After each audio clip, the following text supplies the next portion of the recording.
teruskan, terang bara api, tangan ke tangan, keringat bercucuran, berjuang di jalanan. Ku titipkan di tengah kabut tebal, teringnya air mata, doa dibalut harapan, anak-anak masa depan. Di balik pagar, nasib hidup kita jadi taruhan, dirancang di rumah rakyat, demokrasi jadi mayat.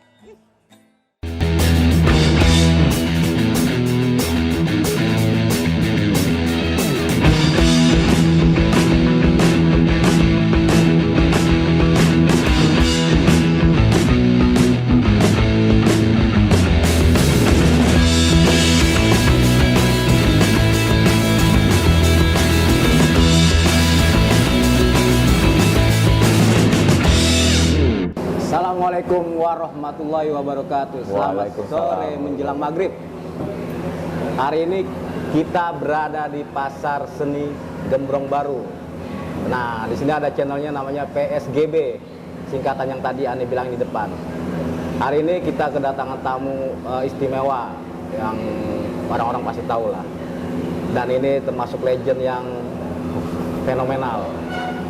Nah, ini kita perkenalkan Bang Eka Anas. Assalamualaikum warahmatullahi wabarakatuh. Selamat berjumpa lagi. Bang, oh ya, salaman, gua di sini juga begini. Sehat Bang ya? PSBB udah kelar kan, jadi bisa salaman ya. Iya. Kan kita kalau salaman berkahnya banyak katanya. Alhamdulillah. Ini singkatannya PSGB ya? PSGB. Sebenarnya PSGB itu karena PS dulu Persatuan Sepak Bola Bang. Sekarang Pasar Seni. Gue pikir Persatuan Selir Gemulai Bahenol. Wah, emang ada Bang? Ada. Di belakang aja. Agak deh. Ya hari ini mungkin yang gue pengen tanyain sama Bang Eka ini masalah yang ya ringan-ringan aja. Kalau yang berat-berat kayaknya udah deh di kemarin-kemarin tuh sama yang lain ya kan. Iya. Susah diangkatnya juga. Hah? Kalau berat susah diangkat. Susah diangkat. Lagi juga bikin ada yang kendor. Iya. Kendor diganti sama kondor. Berong dong. Bang Eka mau nanya nih, Bang Eka kan kayaknya Lu bang-bang doang seumur juga lo. emang itu tahun berapa Bang? 76. Lah kita 77. Ini beda setahun ya Allah. Masih ya? Pakai bang-bang. Oke, Eka. Jangan main layangan mulu. Nah, Eka ini termasuk tetangga gua, anak Duren Sawit. Duren Sawitnya di Jalan Melur, kalau aneh di Jalan Abadi, ya beda satu gang. Mungkin nama almarhum Ruli, aneh pernah nongkrong di Pasar Impres. Oh, Pasar Sawah Barat. Lah iya. Iya. Terus TK aneh tuh di Indah Dahlia tuh. Iya Allah. TK adek gue juga itu. Ada ente di situ juga ya? Iya. Berarti satu alma mater. Ntar aneh pengen ngajakin reunian. Bisa. Reuni TK. Dia lupa. Bang Eka nih, Bang lagi. Eka. Ini mau nanya nih. Waktu sebelum di Duren Sawit, sebelumnya di mana Bang? Kan aneh kayaknya kagak pernah lihat ente nih, apa ente sibuk, apa ente banyak urusan. Jangan lihat Ruli mulu. Iya. Gue dulu di Matraman sampai tahun pokoknya ke tahun 79 sampai 89 di Matraman dalam satu. Matraman di tahun berapa? Dari 79 sampai 89. 89. Baru Iya. pindah ke Duren Sawit. 89 pindah ke Duren Sawit. Duren Sawit di Jalan Melur itu ya. Tuh. 89 aneh SD. Sama. Enggak dong lu 76, 77 udah saya SMP lo. Iya SMP. Iya. Ente SMP mana Bang? SMP 1 Cikini. Oh iya, aneh SMP 27 Bang. Di dekat rumahnya Ivan. Oh, dekat gereja ya? Iya. Oh iya. Gitu. Nah, kebetulan satu wilayah kita juga aura-aura musik yang kita dapat kayak sama ya. Ya aura-aura 90-an lah. Dimana di situ banyak yang kita baru kenal, baru tahu. Apalagi aneh waktu itu kan pulang sekolah ngelihat teman-teman dari Young Offender waktu itu di Ojek namanya daerahnya. Boris dan kawan-kawan. Boris. Nah, Warok. Iya, Warung Okta. Warung Okta, iya. Pada main skate tuh waktu itu, Bang. Nah, Waktu itu dandanan udah serem-serem. iya. Waktu lewat situ kita ngeri. Padahal mereka Katanya. baik-baik. Bang, dandannya udah serem. Ya akhirnya kita duduk di situ tuh ngeliat, wah lagi ngapain nih pada nih? Ternyata lagi pada main skate sama dengerin musik-musik yang waktu itu sedikit aneh sama menyeramkan juga sih bang. Kalau kata anak sekarang edgy. Oh iya, bawa-bawa tip yang itu tuh bang, apa ya? Boombox. Nah iya, ada Boris di situ, ada kayaknya Arya, Pesolair lah. Pesolair, iya benar. Nah di situ kita dapat hal yang menurut aneh waktu itu, wah ini apaan yang dibawa kemari nih? Ternyata menarik. Dan akhirnya dapat dari tetangga ente juga tuh, namanya Yud kalau nggak salah. Oh, tahu gua. Yud benar ya. Tahu. Dia datang ke gangan itu di Darada 2. Bawa lagu-lagu pang-pangan dari waktu itu dia bilang Esplo, ternyata bukan. Ternyata Take Loaded. Pakai Oh, di Take WC. Loaded. Tapi kita dengerin aja di bot yang listrik udah enak aja dengerin gitu. Wah enak deh besok. Berjemur siang-siang tengah hari bolong ya. Iya. Kemana Yud sekarang itu? Pindah kemana ya? Bekasi kalau nggak salah. Nah Iya. itu salah satunya. Nah, aneh pengen denger dari ente nih. Di tahun-tahun segitu nih, kita kan jatuhnya sepantaran ya. Waktu itu influence aneh kan mungkin masih rada belakangan ya. Mungkin ente lebih duluan nih untuk mengenal hal-hal yang berbau aura-aura, genre-genre bahasa Rock. kalau zaman lu ekstrim ya. Iya. Makanya yang ngeliat apaan sih lu? Mau jadi apaan sih lu? Sekarang edgy. Ente coba jelasin deh di tahun itu aura yang ente dapat itu waktu itu tentang keadaan sama komunitas yang baru dilihat gitu waktu itu. Oh ya, gue ketemu sama juga dari teman-teman Pesolair juga. Gue kan kayak gue bilang tadi, gue pindah ke Durensawit itu 89, SMP 1, terus gue lulus 91 SMP masuk ke 68 Salemba. Sebenarnya bukan rayon gue, cuma gue Taba ya? belum masuk. Oh dia. Gue 91 pindah ke 68, pindah rayon, karena sebenarnya gue ke Jakarta Pusat. Itu juga pusat sih, tapi mestinya gue ke pusat yang di Gambir gitu lah. Kebanyakan anak-anak SMP 1 dulu masuknya ke SMA 4 atau SMA 3. SMA 4 Jalan Batu tuh, kalau 3 Setiabudi kan. Kebanyakan baru masuk situ, tapi gue pindah rayon ke 68 di Salemba. Which is lebih dekat sebenarnya. Dan juga ya kalau dari Durensawit masih kejangkau lah ya, naik Metro Mini, Mikrolet gitu loh. Jadi 91 gue ke 68, terus di situ gue ketemu teman-teman Pesolair, si Boris, Ari PA, Arya, dulu gitarisnya masih Nyoman namanya. Nyoman ya. Taba belum masuk. Tapi Taba itu masuk di tahun 92 dia, pindahan dari SMA mana ya? Budut ya, lupa deh gue si Taba tuh dulu. Pindah karena Bandung apa susah diatur? Sama aja ya? Lupa gua, SMA 40 ya, apa 41 lupa deh gua Taba tuh dari mana. Tapi pindah ke 68 terus udah nyentrik tuh. Udah nyentrik Udah ya? nyentrik, udah beda sendiri. Itu udah rotten tuh ya kelihatan. Apa gimana? Udah kelihatan. Udah rotten ya? Iya, jangkung. Terus dulu biasanya anak-anak baru yang baru masuk 68 tuh pasti digebukin sama anak-anak lamanya lah gitu. Termasuk Taba tuh? Si Taba enggak. Enggak. Si Taba nggak tahu gimana ceritanya tuh. Jadi nggak kena, malah bikin band Pesolair, jadi band kebanggaan SMA kita, pokoknya karena dia sering manggung-manggung keliling lah gitu kan. Tapi ya gue kenalnya di situ sama anak Pesolair saat yang bersamaan deket waktu mereka ngeband keliling-keliling kan. Iya. Terus gue diajak mereka manggung di Black Hole, Ya. pensi dulu. Pensi rame deh tuh ya. Iya, gue jadi grupinya lah, gue jadi grupi sama krunya Pesolair dulu, ya. pokoknya ngangkat gitar kayak gitu.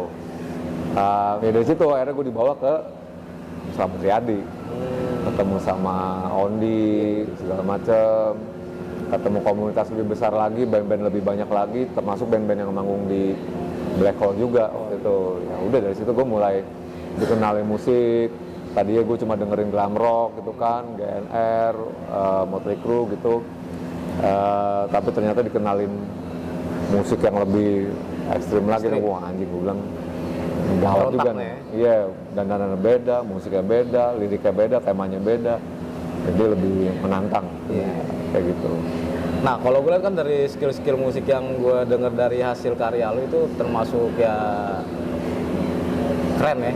Nah itu kalau gue lihat emang lu di keluarga itu emang darah musisi apa gimana ya? Gue lihat kan ada Ruli, satu lagi ada Lucky ya? Lucky. Yang di TK itu kan Lucky ya? Iya. Iya kan? Nah itu emang sekeluarga itu emang termasuk bagian dari mewariskan seni gitu misalnya apa selera-selera seni yang ada di keluarga lo gitu. Jadi semuanya kayaknya berbakat gitu. Bermusik, iya. Enggak sih, gue bukan dari keluarga bermusik gue. Bapak gue tuh pelayar dari dulu, dia ngelaut. Ibu gue ya cuma ibu rumah tangga biasa lah dari Garut. Aduh, Jangan itu. kocak tuh. Itu jangan dikat, Goyang. diamin aja. Kalau bisa pas lagi nyemplung juga nggak ada. Ya, terus. Jadi dia dari Garut asalnya kan, terus nggak ada yang bermusik sih sebenarnya, cuma bapak gua memang suka musik, mungkin suka dengerin. Gue inget dulu dia ngumpulin kaset lah, Kolektor juga ya, kolektor, dia udah dengerin Beatles, Rolling Stone, Led Zeppelin gitu-gitulah dari rumah, Van Halen gitu. Terus dia juga suka jazz, dulu setelah dia makin tua dia suka jazz. Gua konser pertama yang gue dibawa sama dia tuh gue nonton Jack Jazz tahun 88, seingat gue. Oh enggak, iya 88. Sebelumnya dia ngajak gue ini konser Mick Jagger. Oh Jagger, iya. Tahun 87. Tahun 87 ya. Di Istora, Senayan. Iya, yang pokoknya dia nongolin anunya. Oh gue nggak inget itu, tapi gue nonton di belakang. Bukan nonton sih, tapi lihat fotonya. Gue di belakang panggung tuh belum.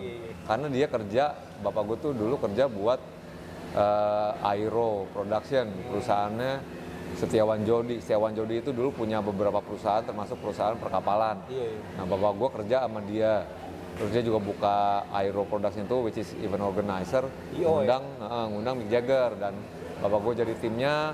Dan tiap kali Aero Production bikin acara, bapak gue pasti ikut tim produksinya. Jadi gue dibawanya ke belakang panggung, dan gue di situ ikut tuh waktu itu Mick Jagger. Gue masih kecil lah, baru 6 SD. Yang gue inget cuma kayak euforia, anjing, dia penonton Tapi satu. lu bisa lihat deket banget tuh ya. Iya, jadi gue ngeliat tuh kayak si Jagger keluar naik panggung. Gue bilang di bawah panggung dia kemayu banget gayanya, kayak cewek, kayak gemulai lah gitu. Tapi begitu nongol anjing jadi sangar gitu ya. Jadi kayak binatang gitu. Gue kayak pertama kali ngeliat gila ya, kayak gue pengen kayak dia nih gitu. Tapi sebenarnya sih kalau dengerin musik Rolling Stone kan udah dari kecil, cuma jadi pengen performer jadi gara-gara ngeliat itu. Terinfluence sama dia. Iya. Terus jadi dari situ mungkin ya kalau ngomongin tentang musik dari keluarga sih nggak ada. Cuma mungkin bapak gue juga pengennya kita jadi musisi juga. Jadi waktu kita lagi kecil tuh gue dibeliin gitar sama dia, Ruli dibeliin drum, yang si kecil dibeliin keyboard. Agak juga sih. Gue main gitar berarti. itu bukan gitar, itu keyboard. Pokoknya dibeliin alat musik lagi. Dan ya mungkin dari situ sih akhirnya karena sering dengerin musik akhirnya kita bergaulnya sama teman-teman yang suka musik juga gitu. Nah kan gue lihat kan sedikit berbeda nih yang satu lo dapet dari orang tua model musiknya model kayak glam rock gitu kan ya.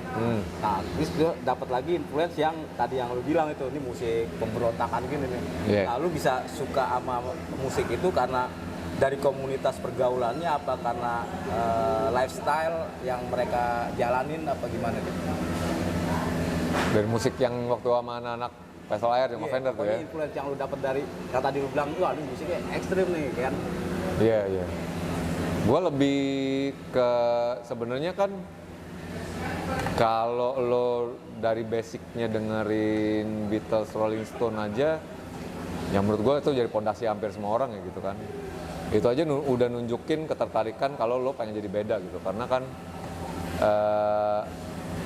tatanan masyarakat tuh nggak ngajarin lo untuk dandan kayak begitu, iya kan? Dalam artian orang normal tuh nggak, rambutnya nggak ngebob mop top kayak gitu atau acak-acakan kayak Rolling Stone kan.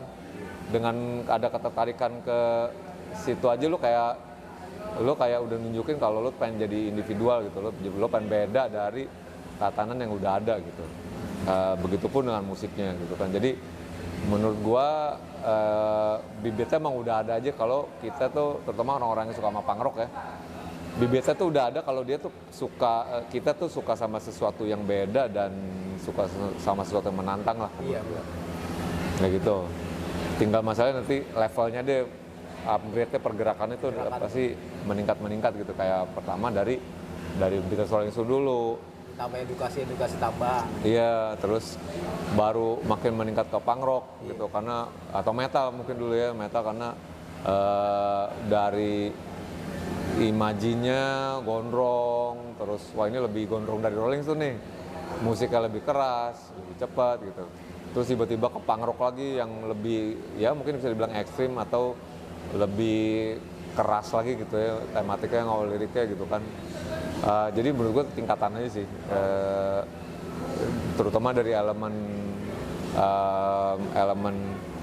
menantangnya itu gitu. Ini kayaknya Beda ya gitu. kalau didalemin beda dan lebih ekstrim nih.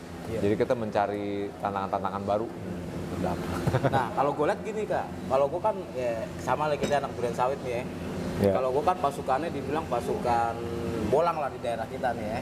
Iya. Artinya kita nongkrong di ujung gang, di bawah tiang listrik, di kebun-kebun kosong. Ya walaupun kayak gimana orang masih nyebutnya kita anak komplek tapi sebenarnya bohong.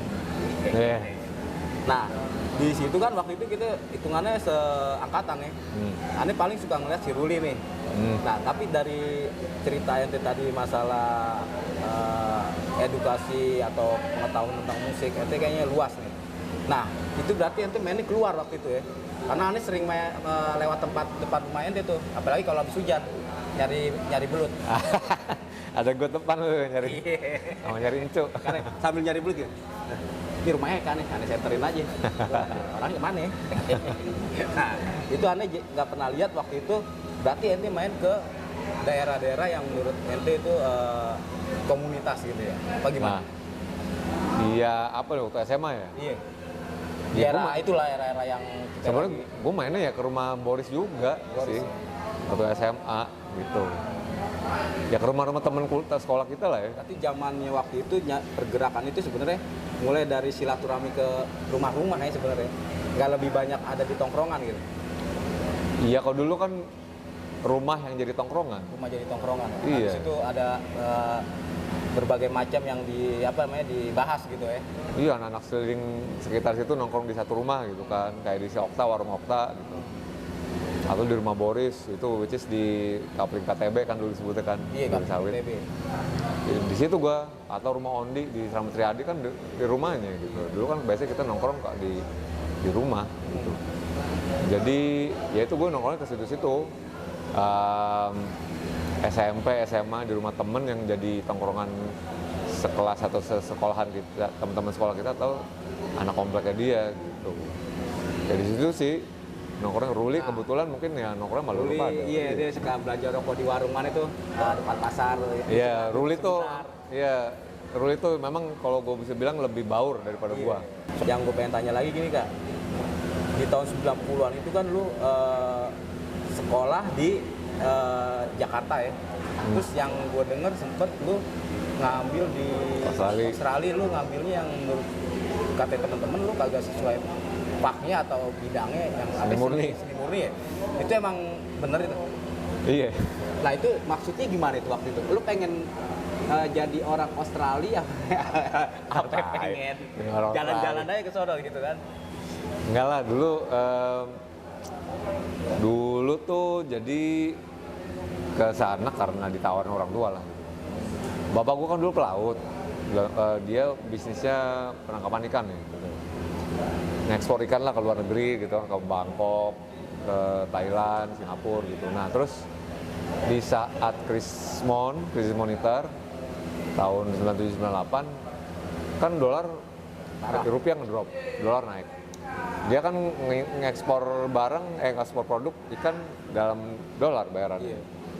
Jadi di saat orang semuanya pada ambruk bisnis, orang-orang pada ekonomi ngedrop jatuh, bapak gue naik. Iya. Ada pengesahan lebih, jauh lebih besar, berlipat-lipat lagi. Nah, kalau kita sendiri dulu, dolar dari 3.000 bisa sampai 15.000, Iya. sampai berapa ratus% naiknya. Jadi dia ada kalau masih lebih terus nanya sama gue, lo mau ngurusin kuliah nggak? Gitu, karena ya kita ada biaya ini. Gitu. Terus, oh udah ayo, gue bilang gitu. Cuma ngapain Itu dulu? berarti tahun berapa ya Kak? 98. 98. Apa dulu nih gue bilang? Karena gue dulu udah disetir sama bapak gue seperti halnya orang-orang tua zaman dulu untuk masuk ke manajemen transport dulu. Karena menurut gue entah pariwisata akan meledak lah di Indonesia segala macam. Tapi ternyata nggak juga, ya bukan nggak juga sih, gue akhirnya ya gue selesain, gue kasih jasa nih buat lo nih. Terus ditawarin kebetulan, lo mau lanjutin nggak? Ayo, gue bilang gitu. Tapi apa dulu manajemen? Wah nggak deh, gue bilang jangan manajemen. Biarin gue ngelakuin apa yang gue mau gitu. Jadi gue bisa tanggung jawab. Jadi gue memikul tanggung jawab apa yang gue pilih gitu. Ya dulu mau ngambil apa? Mau ngambil musik, gue bilang gitu. Cuma setelah daftar banyak gak keterima karena untuk masuk sekolah musik di sana lo mesti bisa tulis not balok, komposisi. Iya. Nggak bisa gue. Akhirnya gue nyobain ke desain tadinya. Akhirnya lamar desain, lo tuh mesti bikin portfolio dulu, bikin lukisan gitulah. Pokoknya bikin karya visual lah. Untuk dikirim ke universitasnya gitu, dinilai nanti lo bisa masuk desain apa nih? Ya, arahnya. Ya gue masuk desain grafik ngelamar, tapi lo bisa memenuhi syarat nggak gitu, dilihat dari hasil kerjaannya. Ternyata ada satu universitas yang nawarin gue untuk masuk beasiswa selama setahun. Karena menurut dia hasil kerjaan ini lebih ke seni murni daripada grafik desain gitu. Ada ditawarin kayak agen sininya perwakilannya, ini anak mau nggak kalau masuk ke seni murni? Selama setahun gue kasih gratis nih, tapi jangan ke desain, ke seni murni, dia bilang gitu. Akhirnya gue bilang, ya ambil aja deh gitu. Akhirnya gue masuk ke seni lukis, gitu. Karena di gratisin setahun, gitu. Nah, setahu gue kan di tahun itu lu termasuk punya band yang menurut gue ya bukannya kita berlevel-level ya, tapi jalannya lebih duluan ya. Salah satu yang menurut gue waktu itu gue kenal bandnya Waiting Room kalau nggak salah ya. Yeah. Di tahun itu kan lagi bahasanya booming ya, atau lagi di atas lah. Ska-skaan. Nah, iya. Ya. Dan gue lihat lo untuk frekuensi lo main juga tinggi gitu. Di poster aja berapa kali gue ngeliatkan itu. Nah, kondisi itu emang lu sengaja tinggalin apa emang lu bosan? Ya karena ditawarin kuliah ya ditinggalin lah. Tinggalin ya? Berarti emang lu intinya gue mau belajar gitu? Apa gimana? Iya ditawarin, ya gila lo Jak disuruh kuliah ke luar negeri masa ditolak. Nah di sono terus lu nerusin main musik apa? Oh enggak. Gue nggak bermusik sama sekali karena pertama karena faktor kesulitan berbahasanya, mungkin bahasa Inggris juga walaupun udah bisa tapi masih belepotan kali ya. Kedua juga gue nggak ketemu sama komunitas musisi di sana karena kuliah seni gitu kan. Sebenarnya ketemu cuma di sana kendalanya kalau mau punya band itu nggak semudah kayak di sini, cuma tinggal bawa badan doang datang ke studio udah ada perabotan jreng main gitu. Karena di sana nggak kayak gitu. Lo kalau mau punya band lo mesti punya alat. Terus juga latihan di sana cuma disediain tempat doang sama ampli, jadi nggak ada perabotannya gitu. Plus mahal studio mahal, tuh. Ya, maksud gue di sini kan dulu kita masih ada studio ceban sejam masih ada. 10.000. Iya, dapat permen lagi. Kalau di sono dulu seinget gue tuh mau nyewa studio tuh udah kayak 50.000 per jam ya. Gitu. Segituan. Segitu tuh ya. Tahun 90-an, 99. Nah tapi gue denger lagi Kak, lu pas balik dari Australia itu lu malah lebih ekstrim karena gue denger lu rambutnya gaya-gaya yang modelnya Prodigy gitu. Bener apa itu? Hah? Itu kenapa lu bisa? Karena lu pengen ngerasa setelah dari Australia lu dapet influence yang model itu, atau emang gue pengen lebih ekstrim pas balik ke Indonesia? Kaget. Culture shock ya. Oh gitu. kaget ini aja lah, kaget gaul gitu. Ya, seperti halnya anak-anak muda yang lain lah gitu kan, tinggal luar negeri terpengaruh sama budaya luar, terus kita ngikutinnya adaptasi gitu kan, kayaknya kan pengen jadi bagian dari sesuatu yang lebih besar lah gitu kan, ya ke bawah aja gitu. Tapi emang bener Kak, badan lu dulu gede? Gede gimana? Ya modelnya ya kayak gua gini gitu. Gendut, gebuk maksudnya, kalau body shaming lo. Enggak. Apa waktu itu lagi? Iya mau, ya gemuk emang waktu pas di Jakarta kan maksudnya ya biasa lah overweight gitu. Cuma pas ke Australia memang untuk gue kan di sana nggak dikasih uang banyak lah ya.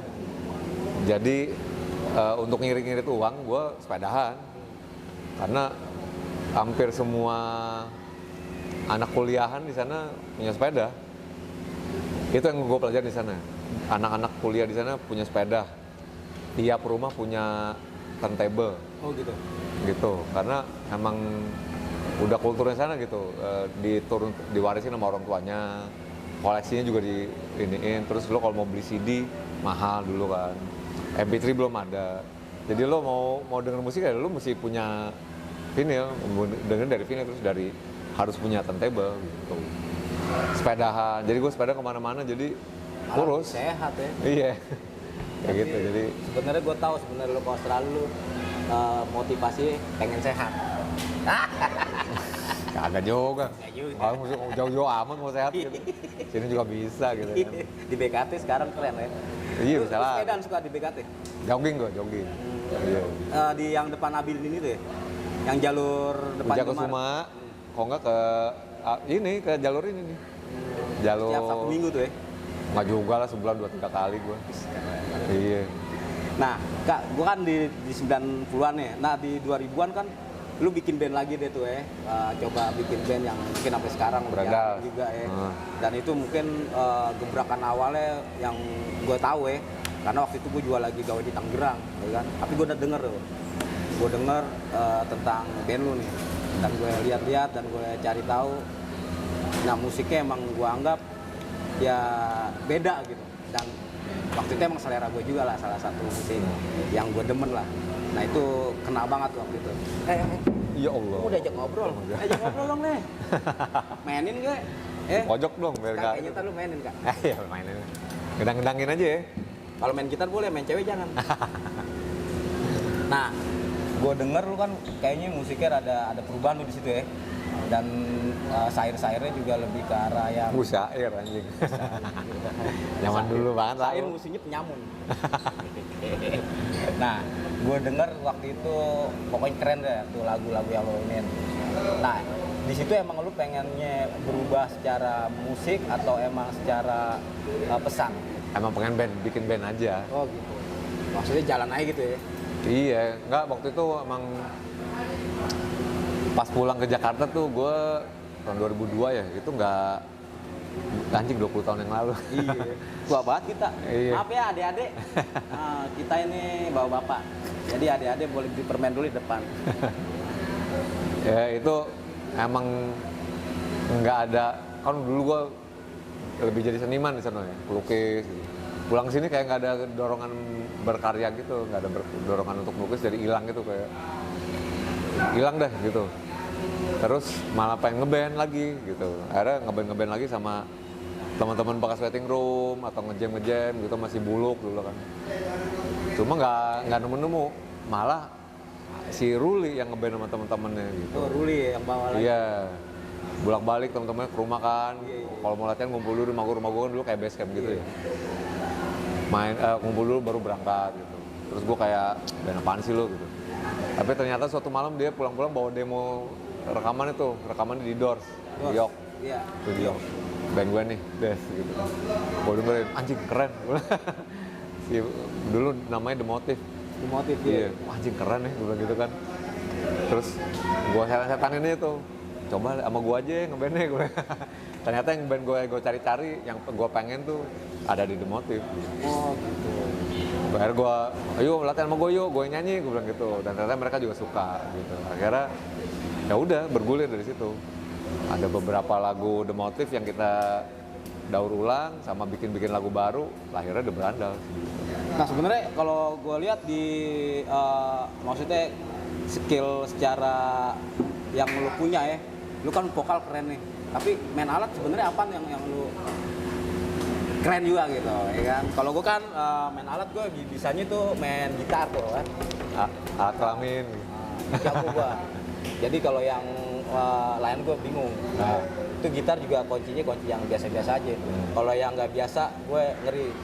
Karena nanti diomelin. Kunci apa? Kunci rumah. Kayaknya nggak ada kunci kayak gini deh. Nah, lu apaan tuh? Alat-alat musik yang lu kuasai secara... Gue bukan orangnya emang bukan yang penguasa alat musik gue. Dulu diajarin gitar sama bapak gue, disuruh les gitu kan, klasik gitu kan, nggak nyampe gue.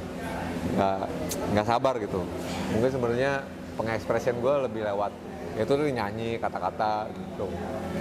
Jadi main gitar sih nggak bisa gue, ya 3 jurus aja. Kemarin juga aku bikin band satu lagi namanya Ziggy Zaga, main bass juga. Keren tuh. Itu juga gara-gara Ziggy Zaga karena diajarinnya temen gue, yang gitaris gue si Ricky namanya, diajarinnya lu ntar mencetnya ini gitu. Kalau ditanya grip apa, chord Soalnya apa gue nggak sempet ngerti. dulu main bass waktu itu di, ya itu kali Ziggy Zaga itu Ziggy ya? Zaga, Yang iya. cewek itu ya? Iya. Ah, itu kayaknya main bassnya lumayan. Ya. Main bassnya lu sampai ngelewatin Lucu nih, lucu nih. Spool. 2000-an itu eranya yang gue lihat kebangkitan dari musik baru yang lo mainin tuh. Nah. Ya, itu buat terinfluence termasuk gue lah. Karena waktu gue denger dulu, wah kayak bikin lah musik kayak gini enak nih. Walaupun waktu itu gue band gue kagak jelas gitu kan. Saus tomat. Hah? Saus tomat. Emang band gue saus tomat ya? Kenapa dikasih nama saus tomat? Yayasan. Namanya kenapa saus tomat? Jadi gini Kak, lu kan kalau cari gue nggak apa-apa. Iya. Tadi itu bukan saus tomat, namanya masih sawit pang. Sawit. Jadi anak brand sawit waktu grunge. Oh, oke. Sawit gitu. Iya. Sawit gitu. Nah, waktu mau berubah jadi bawain yang tadi itu Sex Pistol itu coverin, kita pengen namanya keren, bawa chaos. Ya kan? Chaos dan menggila. Chaos dan menggila. Jadi chaos to mad. Tapi pas kita lagi mikir-mikir, kayak serem amat ya. Iya, Parno ke nama band, bukannya ke Parno ke lingkungan. Jadi serem amat namanya chaos to mad. Gitu. Terus kata temen gue, ya serem jangan dah, yang slow-slow aja. Kita bikin band namanya serem tapi orang culun-culun. Gitu kan. Nah akhirnya gini, dibikin bahasa Indonesia aja, jadi culun beneran. Apaan? Saus tomat. Iya, kita jadi culun. Tapi kita berusaha untuk jadi serem akhirnya. Iya. Saus tomat jarang pakai tuh namanya emang ya. Nah itu akhirnya kita pakai sampai sekarang lah. Malah sekarang jadi yayasan. Karena siapa aja main di situ. Di tahun 2000-an ada band yang waktu itu sedikit ngegebrak untuk jenis musik yang dikeluarkan. Dan sampai sekarang masih ada, alhamdulillah. Berarti eksistensinya benar-benar dijaga. Amin, alhamdulillah. Nah yang kedua gue lihat dari sisi ente itu sebagai pengusaha. Ente harus dijelasin dong, gimana caranya kita bisa menjadikan sesuatu itu DIY. Bukan cuma kita ngobrolin masalah DIY tapi gerakannya kagak jelas. Kalau ente lihat, ente working class juga ya kan. Terus ente bikin sesuatu yang di pasar santai ente bikin ya. Ya, dulu. Nah ini juga mudah-mudahan bener nih atau terrealisasi. Mr. Eka akan membuat barbershop juga. Insya Allah. Insya Allah pengen bikin barbershop di pasar seni Gembrong Baru ini. Dan itu juga akan menjadikan silaturahmi kita dengan Eka Anas semakin dekat dan mungkin jadi mentor juga untuk buat sesuatu yang kita bilang DIY direalisasikan secara nyata gitu. Nah coba ente jelasin gimana cara kiat-kiat untuk kita ngejalanin sesuatu pede aja gitu. Aneh boleh ngerokok nggak sih bang? Ya silakan. Kenapa nanya Ente nggak ngerokok bang? Kagak. Dari Kalau kapan, Bang? Cimeng ada monggo. Kagak. Aneh ada bang, cuma segini. Percuma kagak dihisap. Nah, itu mah bahaya. Bang. Bahaya jangan. Buat masak aja. Ya, itu- kagak juga deh.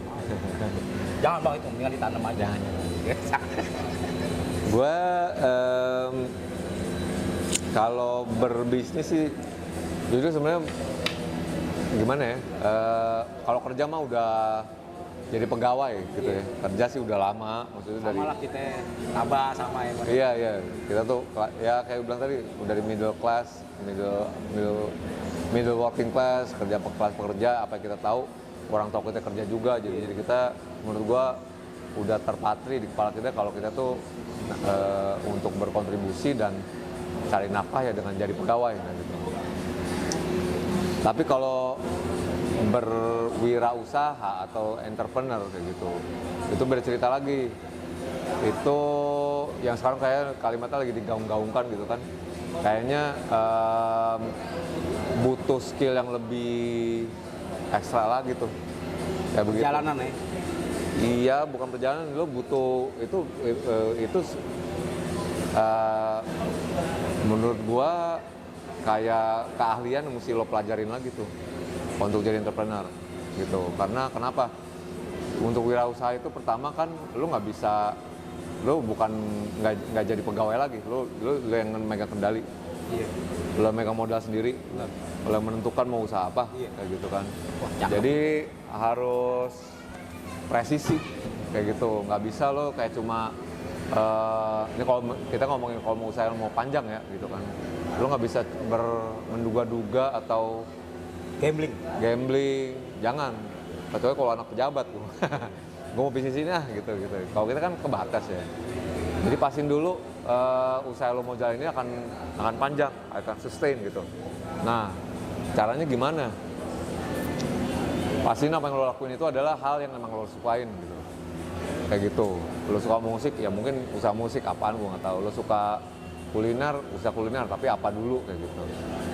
Jadi pastiin tuh hal yang lo sukain, dan kalau lo lakuin tuh lo nggak akan bosen. Lo nggak akan bosen. Kalau gagal lo bakalan coba lagi kayak begitu. Jadi karena gagal itu pasti lo gagal, mutlak.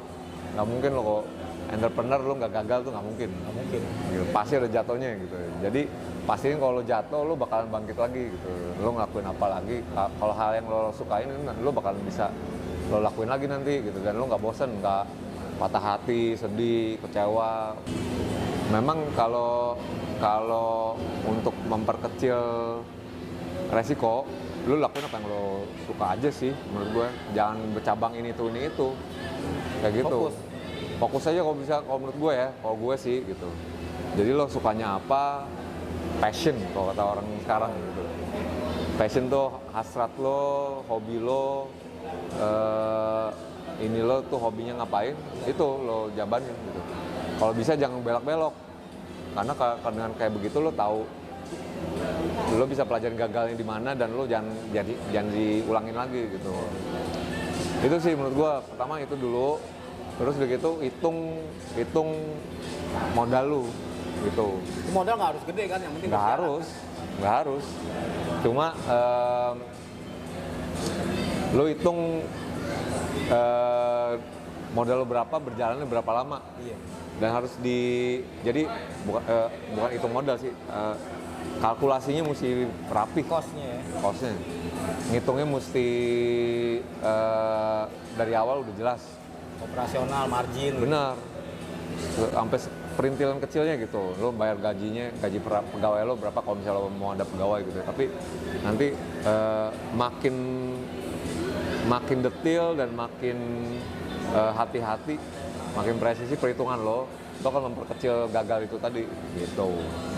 Jadi dihitung bener-bener tuh, gue sekian modalnya dalam waktu sekian bulan harus udah ada. Itu bagian dari target.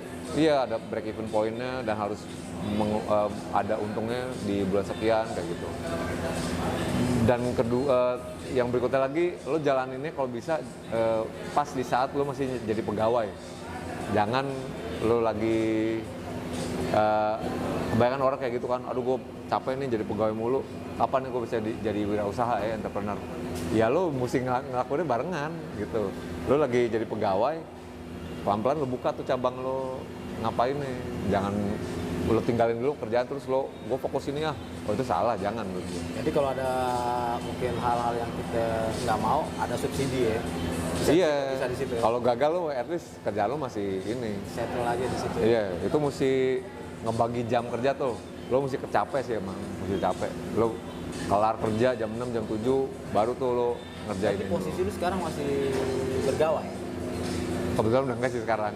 Tapi gue udah ada pilihan yang untuk lo jalanin secara konsisten. Tabungan gitu, lo bisa pun tabungan kok kayak gitu. Jadi bisa juga kayak begitu metodenya. Kerja, gaji lo sisihin, udah sekian tahun lo ngerjain, ini udah siap nih gue untuk bangun usaha tanpa harus ngandelin gaji gitu. Jadi lo udah hitung tuh kalkulasi dalam sebulan lo ngabisin berapa buat dapur, keluarga, istri, anak gitu. Kalau emang udah anak gitu, abang, istri, keluarga, lo udah sisihin tuh. Jadi udah lo pundi-pundinya udah lo pisah-pisahin. Termasuk lo ngejalin usaha apa nanti udah aman lah istilahnya gitu kan. Tapi itu kalau misalnya lo tabungan lo udah gede gitu. Kalau masih kecil jangan sih menurut gue. Itu juga bisa. Tabungan gue masih segini. Tapi Mesti udah diarein dulu. Gue kasih makan kagak gede-gede. Dipupukin. Itu cacing. Itu jadi bisa kayak gitu. Ya, Tapi gitu jangan juga. pernah Kan lu belum. sekarang udah lagi bergerak di usaha secara mencoba untuk wirausaha ya. Nah, apa nih yang lo jalani sekarang? Ya tadi lo udah ngobrolin, gue lagi ada usaha untuk salah satunya Barber. barber sih barang baru mau dicoba. Baru itu Gitu. baru ya. Baru mau buka cabang gitu. Karena gue udah pernah ngalaminnya dan udah tahu seluk beluknya gitu kan. Sebelumnya di sana kan udah pernah buka barber kan. Terus sama lagi bikin aset digital, Oh iya. aplikasi mobile, aplikasi handphone di bidang musik. Tapi emang IT juga ente? Ya, gue kan awalnya dari periklanan ya. Dari periklanan, dari advertising, Agensi juga ya? agency, tapi sejak 2012 udah mulai mengarah ke digital dan mulai mempelajarin apa aja produknya. Tapi yang menarik adalah sekarang kan era dimana kita bikin digital asset ya, apa-apa dibikin aplikasi, mobile apps ini itu, di onlinein kayak gitu. Usaha dipindahin ke online ya, jadi gue ngeliat ada kesempatan di bidang musik, tapi masih rahasia aja diceritain dulu. Jadi yang itu yang gue lagi konsenin sekarang. Akan ada gebrakan sesuatu yang berbentuk yang tadi ente bilang berhubungan dengan teknologi yang bakal ente ciptain lah bahasanya ya. Iya, dikreasiin lah. Dikreasiin gitu. ya. Iya.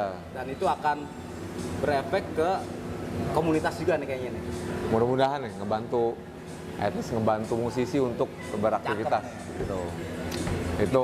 Kira-kira berapa lama lagi ya? Oh, masih lama. Lo kerjaan gitu nggak bisa setahun 2 tahun. Masih lama deh. Ya, Tapi prosesnya lagi berjalan ya? lagi berjalan, mudah-mudahan tahun ini udah bisa dipakai platformnya, aplikasinya. Terus ya itu. Dan itu juga satu lagi, gue sebenarnya tanpa gue sadarin gue udah ada satu bidang usaha wirausaha yang udah berjalan dari dulu sekian lama tapi belum dikaryakan. Which is The Brandas. Yang dimana gue kenapa, padahal gue udah ada nama band yang udah established, yang dimana gue bisa monetize merchandise ya mungkin gitu. Jadi yang gue lagi konsen itu juga merchandise lagi dirapihin gitu, dan ternyata gue baru kaget diproduksiin, anjing lumayan nih, gue bilang kayak goceng 5 juta sebulan masuk ya gitu. Oh, iya. Jadi ya itu Sepatu-sepatu yang ente pakai itu ini gitu. limited edition Iya, harganya jadi udah beda. itu yang lagi kita jalanin lah gitu. Terus gue sempet kemarin-kemarin ngeliat karya-karya Branders yang sekarang ini rada yang gue pikirin lebih ke arah kontrol sosialnya lebih dapet ya kan. Kontrol sosial artinya kita ada pergerakan pemikiran Iya. yang tujuannya untuk perubahan bukan untuk penjatuhan ya kan? Nah di situ syair-syair ente itu terinspirasi apa nih? Liriknya Syair mulu gitu ya? Lu kayak orang zaman 66. apa sesuai umur. Padahal gue 77. Sama juga 47 kali. Tahun 47. Yang bantuin WR Supratman nulis lagu Indonesia. Oh, gua. Waktu itu gue bikinin kopi. Kopi dong dateng, gue udah mau ngopi nih. Kepala gue rada, karena yang gue ajak ngobrol orang hebat. Ya Allah. Kepala gue uang. Nyuruh Gua siapa dipesen ya? Kopi. Kopi. Ya lanjut. Apa tadi? Nah, ketika lirik. lu lirik itu lu buat dengan kondisi apa yang mempengaruhi? Liriknya sih ini album baru ya, Era Agresor ya. Preambul. Itu singlenya. Itu gue pikir preman bule. Bukan ya? Pria Berjambul. Anak pang dong. Albumnya Era Agresor ya, dan juga lagu-lagunya. Itu memang keinspirasi Indonesia, kayak keadaan negara kita dalam rentang 10 tahun dari kita terakhir rilis album. Kondisi sosiopolitiknya kan bergejolak banget ya. Iya, bergejolak juga, bikin kita bingung. Bukan membingungkan sih, lebih kayak pembodohan sebenarnya. Pembodohan, bener. Gitu, pembodohan publik gitu. Betul. Jadi kayak kita di rakyat tuh kayak dianggap kayak penonton aja gitu. Bener. Tapi giliran kita mau protes, dibekem, Dibekep. di gitu. Jadi Kalau mangga dibekep mateng enak. Itu dibekep. kasihan, Kasihan. Mati. mencret. Iya, itu dia. Benar. Jadi kayak begitu. Jadi maunya apa sih gitu kan pemerintah tuh gitu. Ya kira-kira gitu. Maaf pemerintah ya, pemerintah bebas ya kan. Tapi kita di sini adalah hal yang menurut kita bagian dari yang kita perhatikan di kondisi sosial masyarakat. Yeah. Mana kita semua mengalami hal-hal yang keterpurukan terlalu dalam. Ya. Yeah. Kayaknya gue bikin lagu enak banget, keterpurukan terlalu dalam. Wih, ngeri. Mas Thomas bagus ya. Iya, tapi yang nyanyi Irsa. Bukan gua. Nah, itu gimana? Iya itu tadi mungkin kayak pengekspresian atau refleksi gua terutama sebagai penulis lirik dan juga mewakili suara sekeliling kita lah sebagai masyarakat warga Indonesia gitu, refleksi protesnya kita lah mungkin gitu. Makanya mungkin terdengar mungkin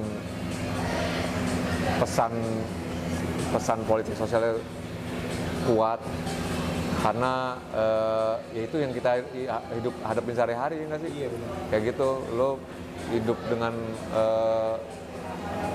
media informasi yang beritanya masuk ke dalam handphone kita sehari-hari, kita tinggal baca. Dunia kita genggam lah. Iya, yang tersirat, yang terbaca itu kayak penipuan publik, pembohongan publik, manipulasi, korupsi, kolusi, segala macam kayak gitu, oligarki segala macam. Jadi gue sebagai musisi, sebagai penulis lirik nggak bisa kabur dari situ sih. Yang gue makan itu tiap hari-hari yang keluar ya kayak begitu. Jadi gue nggak bisa nulis apa-apa selain itu untuk mewakili lingkungan gue. Gitu. Emang keadaan yang sekarang itu gue bilang carut marut ya kan. Iya. Ketidakpastian itu selalu ada dan parahnya lagi harapan itu hilang. Itu yang gue baca juga kayak yang gue takutin adalah generasi mudanya jadi apatis sih enggak ya, cuma kayaknya lebih memilih jalan pendek dan lebih memilih untuk memalingkan muka dari isu yang ada. Bener. Gitu, dibuai sama kenyamanan hidup, lagu-lagu yang enggak mendayu. menyadarkan mereka kayak gitu. Mendayu sih enggak, cuma maksud Mendayu. gua iya, jadi kayak lebih tertarik sama hal-hal yang nggak krusial kayak gitu. Jadinya yang gue takutin sih Nah itu. itu mungkin bagian dari peralihan apa emang settingan tuh. Jadi anak muda sekarang beda, kita tahun 90-an kayaknya kita ada hal yang menurut kita buat nih, walaupun kita waktu itu dibilang orang kagak bener lah ya, tapi ada yang harus kita buat waktu itu. Kita harus bikin tim misalnya kayak band atau bikin tim bola walaupun di RT doang.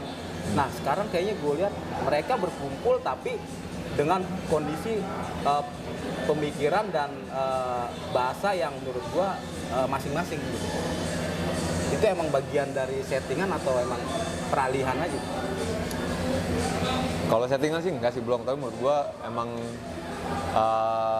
media informasi udah semakin besar dan luas, gelombangnya benar-benar ngebuka opsi-opsi gitu ya kebuat anak muda ini untuk lo bisa ngapain, lo bisa jadi profesi ini, lo bisa jadi entrepreneur dari usia muda, lo bisa bermusik di sini, lo bisa ngapain lah, opsinya udah, pintunya udah terbuka lebar. Jadi buat anak muda sekarang itu memfokuskan ke apa namanya, ke dunia sosial dan politik itu bukan jadi tujuan utama mereka. Kalau dulu kan kita, Tapi bisa dibilang bodoh amat. enggak juga sih, bodo amat juga enggak. Sekarang kan udah ada kesadaran udah banyak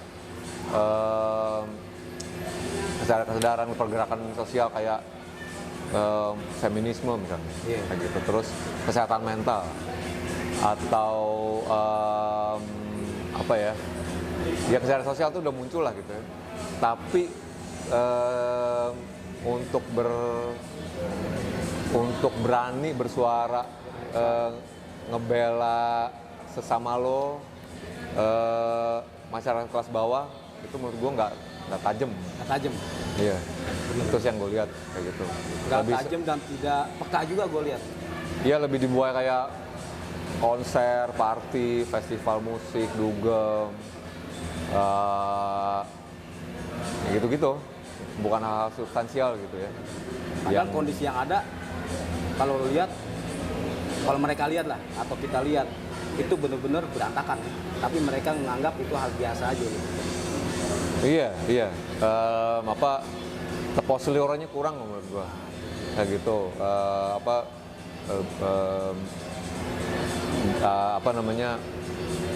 Gotong royongnya untuk ngebantu sesamanya agak kurang menurut gua.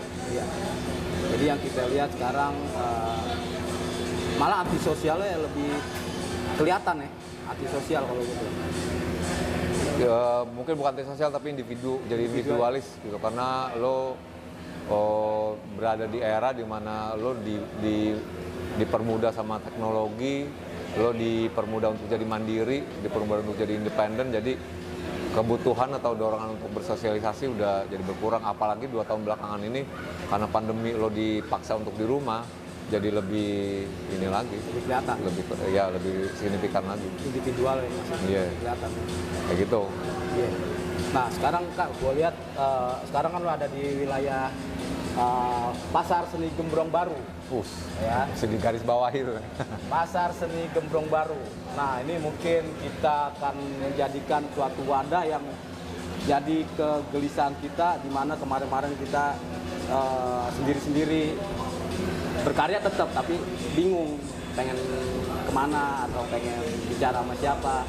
Nah kebetulan di sini kita ada wadah yang walaupun bentuknya pasar, tapi alhamdulillah di sini komunitas yang berhasil mengisi. Ya.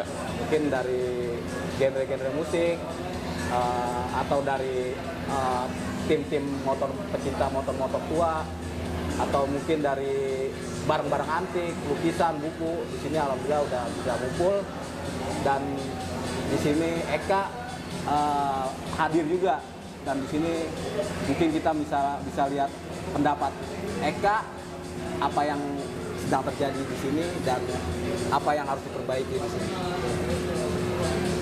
Di Gembrong nih ya. Iyalah, jangan cadel ngomongnya. Gemblong. Mau kemana? Ke Pacal Gemblong. Gue sebenarnya nama Abrong, anak Gembrong. Tapi Oh iya, kan ada yang iya. cadel jadi Ablong. Iya. Kalau jadel ngomong geseran dikit, Apa itu? tetelan titit. Ya. Itu ada tukang somai. Lah, tetelan titit kan. Gue pengen beli itu. Iya. Oh, oke, terus dengerin apa? Tapi di Gembrong sih menurut gua ini fenomena yang bagus banget ya. Karena gue dari pertama waktu lu ajak sini tuh main, terus melihat wah ternyata ada oasis baru di Jakarta Timur yang bisa dijadiin tempat kumpul teman-teman untuk berwirausaha tadi dan juga untuk berkreasi gitu kan.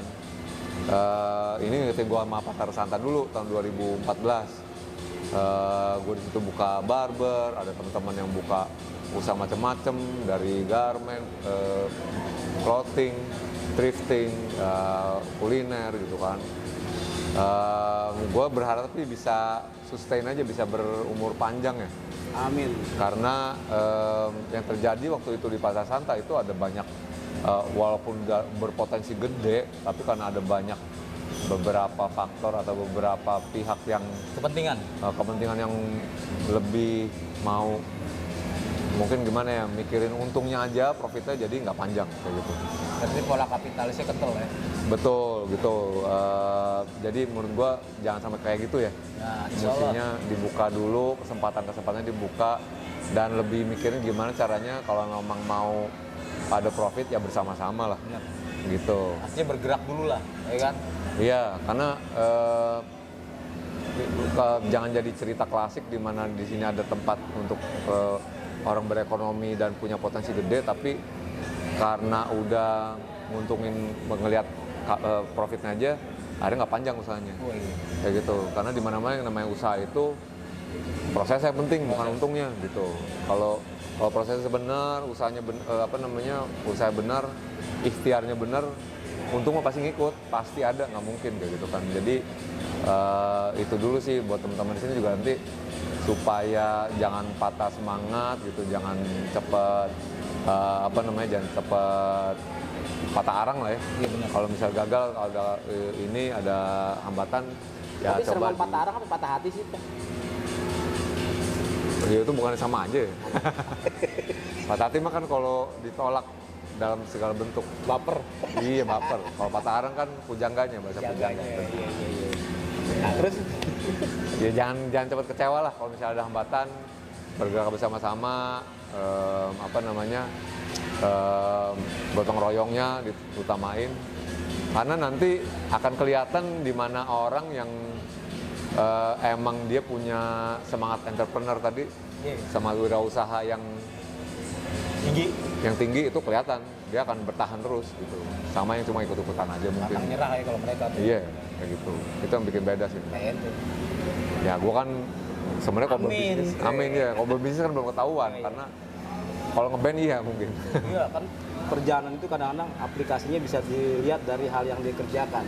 Kayak dari band nih, ente yang lihat istiqomah lah bahasanya ya kan. Betul, Lakukan ya. hal yang harus dilakukan secara kontinu, eksistensi terjaga Iya. gitu kan. Intinya sih kalau terlepas dari dogma agama apa gimana ya, kalau usaha itu jangan mikir untung dulu deh, kayak gitu. Ya untung iya dipikirin, cuma maksudnya lu Silakan. lebih pertama itu tujuannya untuk apa dulu? Lo kan untuk nafkah terutama kalau yang udah berkeluarga ya gitu. Tujuannya untuk ngasih nafkah keluarga dulu, itu pertama banget tujuannya ngapain dulu tuh. Kedua, jangan ngambil jalan pintas atau ngehalalin segala cara, dalam artian dengan cara haram diinin juga gitu. Jangan juga. Yang benar aja lah. Kalau ngomongin benar tuh jangan udah tahu udah paham lah gitu ya. Cara benar gitu. Gue pengen tahu masalah yang tadi cover aja sih, gue ada pertanyaan tuh di covernya yang kayaknya ada sedikit yang pernah gue lihat adanya di Ghost Rider tuh, ikonnya gitu kan. Nah tapi penjabaran Eka yang tadi didengerin keren banget, karena di situ dilihat setiap lagu ada simbol khusus dan filosofi khusus gitu kan. Iya, ya kayak preambul gitu kan, itu kan burung nasar, burung pemakan bangkai, kayak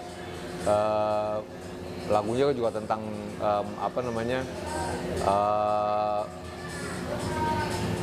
yang menyiratkan kalau kayak keadaan Indonesia kalau nggak dibenerin bisa berantakan gitu. Jadi orang bisa bunuh-bunuhan, makan makanan, atau juga pejabatnya bisa ngorbanin rakyat sendiri. Jadi makanya si burung nasar gitu, pakai baju jenderal. Iya. Kalau albumnya sendiri itu kita mau ngasih tahu itu si tengkoraknya itu sebagai representasi dari rakyat Indonesia, kayak gitu. Mungkin pakai jaket kulit stylish gitu kan, kayak punk rock gitu. Cuma itu lebih kayak kita sebagai rakyat gitu. Ini nih kayak apa yang terjadi kalau misalnya otoritanya nggak bisa ngontrol rakyatnya. Kita bisa, di depannya kan gedung MPR yang udah hancur. Dia bawa molotov, dia bawa rantai gitu. Jadi ini yang biasa Perlawanan. Iya, militia, perlawanan rakyat ke ke pemerintahannya, kayak gitu. Rejim. Pada rezim, which is sudah pernah terjadi tahun 98. Bisa lagi terjadi lagi, kayak gitu. Makanya ini ngingetin Pemerintah. Iya, memang ini surat cinta kita untuk Surat pemerintah cinta. Indonesia gitu. Jadi bukan kita benci rejim. Rejim Bukan. itu bagian dari yang harus kita perhatikan. Karena kalau kita tidak perhatikan, rejim itu akan menjadi jerim. Apa sih? Drama CSI di kan. Papok ada ya bener. Jadi kurang lebih kayak gitu, betul. Ya harus yang merhatiin belum? Gitu. Yang ya kita gue bilang tadi, generasi muda kita tuh apatnya sih nggak cuma kayak kendor aja menurut gua sih. Gitu. Gue seneng banget dulu 2019 ada demo Omnibus Law dan beberapa RUU yang diprotes sama anak mahasiswa, itu top, gua acungin jempol. Jadi kalau bisa ada lebih banyak lagi kayak gitu, pemuda-pemuda mahasiswa yang berserikat dan mengutarakan opininya, nggak takut untuk mengutarakan opininya, itu harus lebih banyak menurut gue. Nah itu dia, faktor-faktor itu kan ada yang mempengaruhi kayak mungkin kita orang-orang yang suka denger lagu dari radio, kayak tadi ente dengerin radio, anjir ini lagu mal gue banget, ya kan? Sebenarnya sih nggak apa-apa ya, tapi dalam waktu-waktu tertentu. Tapi kadang-kadang kita disuguhin terus-menerus kan untuk masalah yang lagu-lagu yang tadi gue bilang mendayu-dayu. Dan di situ akhirnya pembentukan mental yang bisa bilang jadi nggak stabil. Karena gue ngalamin sendiri atau ngelihat sendiri kondisi itu pengaruh di anak generasi muda yang sekarang nih. Gara-gara ada hal yang gue bisa diselesaikan secara gentle, dia ngambil jalan pintas dengan menggantung diri, ya kan. Kesian, umurnya masih 18 tahun. Ya. Ya kalau gue bilang bukannya kesalahan dia secara mutlak, tapi apa yang mempengaruhi yang tadi ente bilang kan, mungkin dari pergaulannya atau apaan yang dia denger atau semangat yang nggak pernah dia dapetin secara utuh gitu kan. Nah itu menurut gue bener apa kan? Menurut lo, menurut gue? Iya bisa juga sih. Kita udah ngomongin tentang generasi yang beda zaman belum ya? Maksudnya gue ngeliat mayoritas generasi muda yang ada sekarang ini lahir di era kemudahan gitu. Yang segala sesuatu udah dimudahkan kayak gitu, diinstankan, proses tuh diperpendek gitu. Jadi sekalinya ketemu hambatan, sekalinya ketemu musibah, sekalinya ketemu kesulitan. Tambah lagu-lagu baper ya. Ya ditambah juga elemen-elemen sekelilingnya, soundtracknya, lagu-lagunya, teman-temannya mungkin itu nggak menyediakan support system atau sistem dukungan yang membuat dia kuat gitu. Ya karena dimudahkan kayak gitu. Keluarganya juga mungkin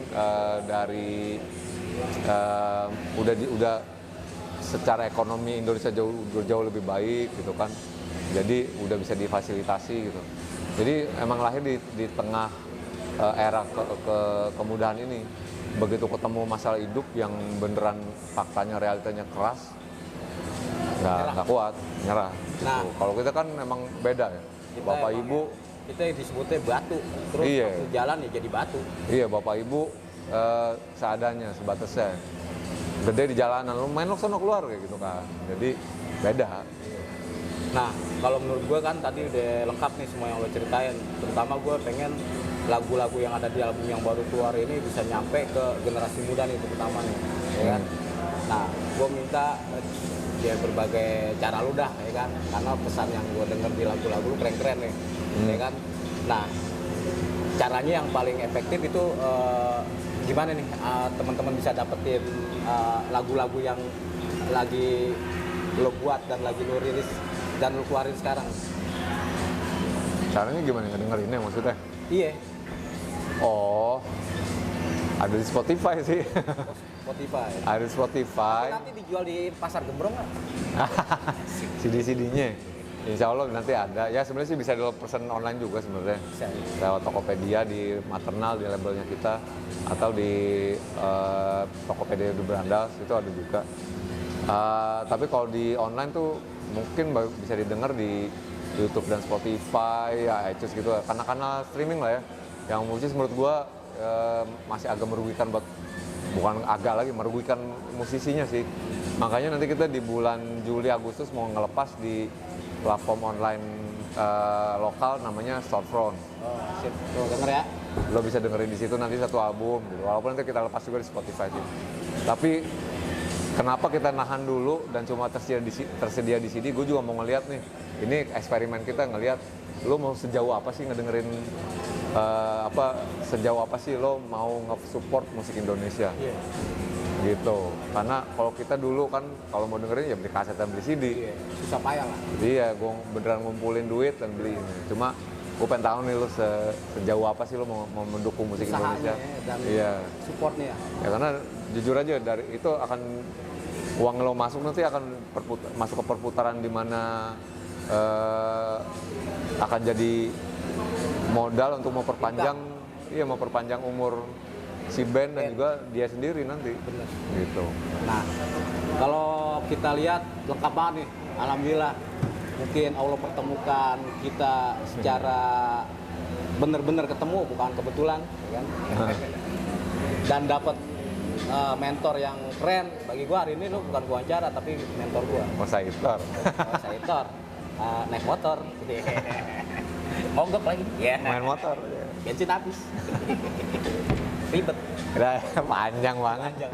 Nah, hari ini Eka Anas sudah hadir di Pasar Gembrong, Pasar Seni Gembrong Baru untuk menjadikan kita itu lebih semangat juga. Karena salah satu hal yang kita dapat dari ikon rock and roll, anak muda. Dan punya syair lagi. Emang gak ngebohong dah umur lo. Gak dibohongin. Punya syair-syair lagu yang bisa kita dengar secara mendidik dan menjadikan kita semangat dan terus melawan atau melihat kondisi yang ada di lingkungan kita. Sedap. Nah, ini mewakilinya, ya kan? Dan hari ini kita bersyukur sekali karena Om Eka, Bang Eka, jangan uncle sih ya, memberikan hal itu semua kepada kita dan cukup detail. Dan kami dari warga Gembrong atau warga Pasar Seni Gembrong Baru berterima kasih atas kunjungan Alhamdulillah, amin. saudara Eka Anas. Iya. Kita kayak lagi di gedung DPR. Tahu. Kopi mana dari tadi? Kopi mana dari tadi? Gedung DPR aja kopi sampai 2 kodi. Nah, sekarang harapan dan terima kasih kita sudah terobati oleh tadi yang diucapkan oleh Bang Eka. Amin. Mungkin kita akan lebih detail lagi ketika kalian teman-teman mendengar karya-karya yang terbaru dari The Brandas. Amin. Satu lagu boleh dong? Ya, ditodong juga. Jangan gue main gitar kagak bisa Ada belum. cuek, penutup, ya kan? Intro, ada outro. Oke, berikut ini kita tampilkan dari karya-karya yang mewakili dari The Brandas oleh Eka Anas yang memainkan gitar sangat lihai dan mungkin kita bisa mendengar secara keseluruhan dikit. Ditodong main gitar kagak. Oke, lanjut. Ini lagunya dari album baru ya. Judulnya Suara Rumah Rakyat. Dari judul udah ketahuan kan, rumah Iya. rakyat di mana? Pokoknya yang ada depannya jalan tol. Nah, untuk para bapak-bapak yang ada dan bawa ibu-ibu yang ada di rumah, katanya rumah rakyat, tapi rakyatnya nggak boleh masuk. Nah, itu dia keanehan yang sangat aneh. Nah gitu.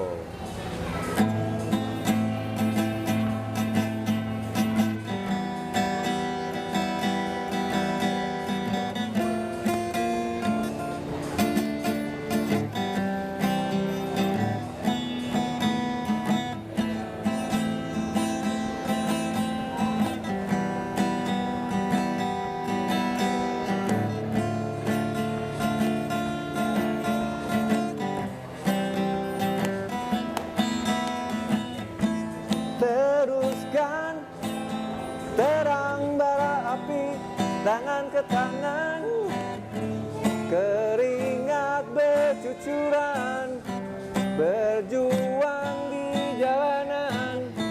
Ku titipkan di tengah kabut tebal, teringnya air mata, doa dibalut harapan.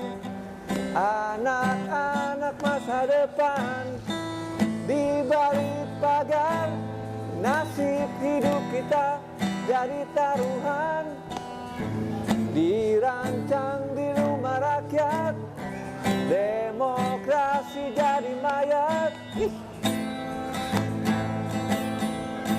Mereka melakukan hal itu entah sengaja atau tidak. Sedang. Tapi korban berjatuhan.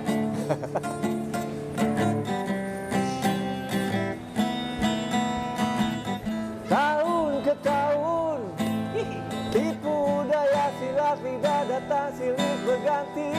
Terus Wajah dan kata berbeda, agenda misi yang sama, kamu plastik. terjebak dalam lubang kutukan kelas pekerja terus dibungkam. propaganda dan agama, amunisi dan senjata. Pasti Ini suaraku, suara kami, ini darahku. darah kami, Di mana janjimu, tanah, kopi, di mana wajahmu. Ini suaraku, suara kita semua. di mana janjimu, Mana janjimu kemarin? di mana wajahmu. Sekali lagi deh. Bertemu di balik meja mana? Ini suaraku, Ini suara kami, ekonomi rakyat ini harus bergerak. darahku. Di mana janjimu, Mana tuh? darahku. Ah, gitu dah. Pokoknya ini lagu keren. Mana janji lo? Mana semua yang lo omongin kemarin? Ya, pesan kita kalau mau dapat gimbot di Pasar Gembrong yang mungkin harganya terjangkau tapi memori dapat. Waktu masih kecil kita ngerasa ada di sini, ada di Pasar Gembrong. Dari yang namanya Cowboy Insap. Ini yang di dalamnya ada Benyamin juga. Yang ini Kapal selam. Kapal selam. Satu lagi bis tingkat. Ini namanya Toys. Nah, ini langka nih. Dulu jadi basis anak STM. Kita dulu namanya CUS 40. Nggak ada tapi bis tingkat sekarang ya. Nggak ada. Iya. Karena ponannya, dulu ponan banyak padahal tadi ada bis tingkat. Sekarang ada ponan, nggak ada bis tingkat. Gue bingung. Nggak aja. Ya, terima kasih untuk Eka Anas waktunya Ya, sama-sama. berkunjung silaturahmi ke Pasar Seni Gembrong Baru. Thank you bro. Semoga keluarga ente berkah. Amin. Semoga ente mendapat keturunan yang selamat dunia akhirat. Amin ya Allah. Oke, cukup sekian dari penampilan atau wawancara yang kita lakukan bersama Eka Anas di Pasar Seni Gembrong Baru pada sore hari ini. Semoga bermanfaat untuk semua dan menjadikan semangat untuk semua dan kita tetap berjalan bergerak dan melawan, jangan takut, oke? Nah, selama ini kita berjalan dengan kebersamaan, jadi tetap bersama walaupun ada hal-hal yang tidak terduga. Merdeka! Assalamualaikum warahmatullahi wabarakatuh. Waalaikumsalam warahmatullahi wabarakatuh.